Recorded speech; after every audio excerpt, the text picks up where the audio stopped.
Hi everyone, welcome to day 61 of our 77-day video challenge. This is Chris Poole. It is Wednesday, November 2nd, and you will notice I still have lost my voice. It's not a Monday, but a Wednesday. I don't know what's going on with this.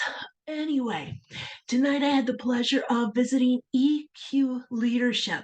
It's a Toastmasters club out of the Milwaukee area, and I was their table topics master tonight. And their meeting theme was stress awareness.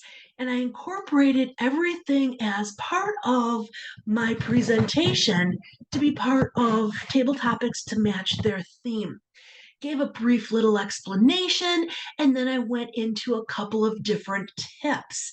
Each tip, I asked a specific question of a member, and they had to answer it.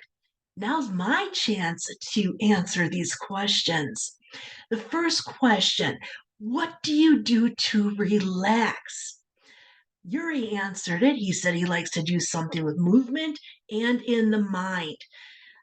I am not so much of the movement type of person. My way to relax is with a book.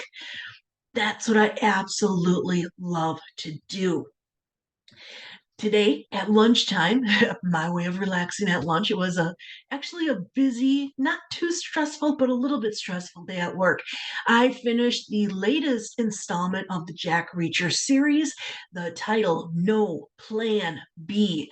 I love Lee Childs. I love his books in the Jack Reacher series.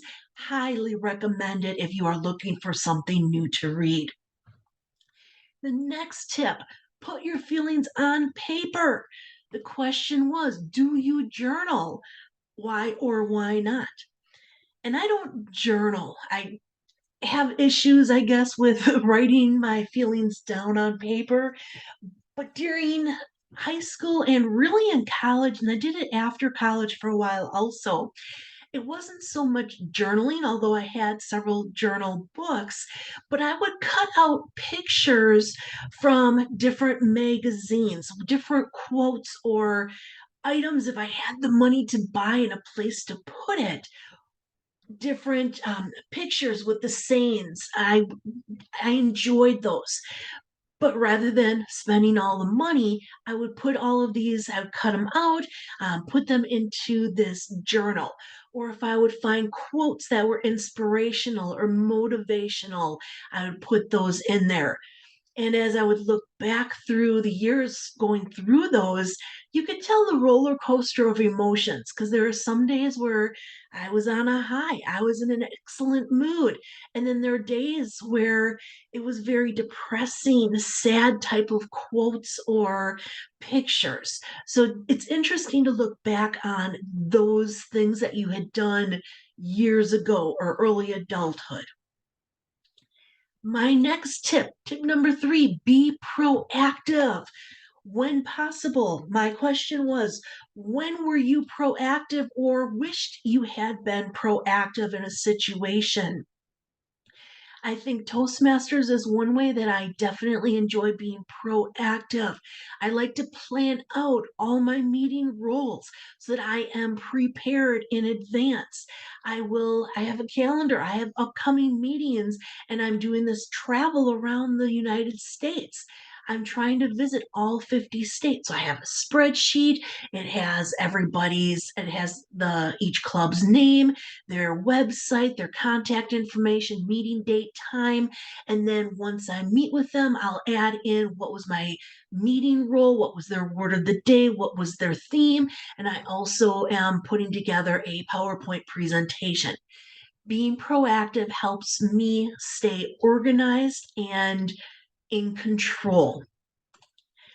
Tip number 4: talk about your problems.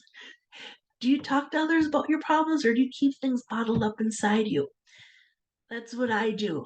For the most part, I keep my feelings bottled up inside me until all of a sudden, poof, they explode in a flood of emotion and usually tears. And it's things that sh- take it as it comes. It should not be this overwhelming, but it can be. And then I start to feel guilty because there are many people out there in worse situations than I am. If I have financial difficulties, if I'm having health issues, I will feel guilty then for feeling bad for myself because there are others in worse situations. I probably should talk with someone. I was supposed to. I did meet with a psychologist a few years ago when I was put on depression medication. I was unable to open up and talk because, okay, if I have to pay someone to listen to me, is it really worth it? If I wasn't paying them, would they even want to listen to me to begin with? I've got issues.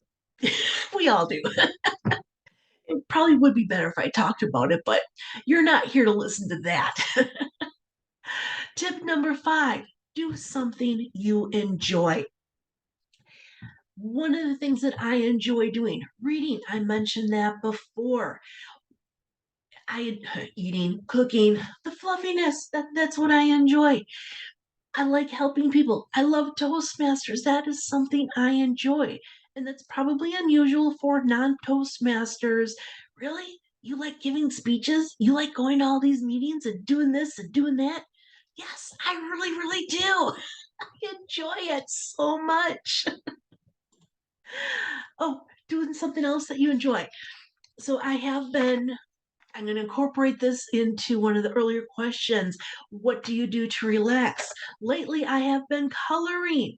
This has just been so relaxing for me. It's almost a form of meditation that it just takes your mind off of everything that's going on. And then our last tip for the stress awareness, ways to minimize your stress, is to smile. Smile. Using this tip, I actually coordinated with the question of what memory brings a smile to your face every time you think about it. And when I was thinking about this one myself, one of the, I would say, the stressful situations that I find myself in when I go to the doctor's office. How do I bring my blood pressure down? And I need to think of something that makes me happy, makes me smile, makes me laugh. One of my best friends, her daughter Faith, when she would come to our house, she was maybe about 2 or 3. She would hide on the couch and then pop her head up, peekaboo, and then duck back down. I love you. Pop back down. Peekaboo. I love you. And it just, in that little childish voice, and you could hear the love in her voice and in her smile and her little chubby cheeks. It is something that brings me joy in my heart. And I use that memory every time I go to the doctor's office as I'm waiting to, I say, calm down, and it helps to lower my blood pressure. It's weird. I know, I get it. But that is the table topics talk for tonight on my day number 61 for stress awareness. Think about these different tips, the different questions that I asked. What do you do to help minimize your stress in your life? Have a wonderful evening, everyone. Sweet dreams. We'll talk to you tomorrow. Bye.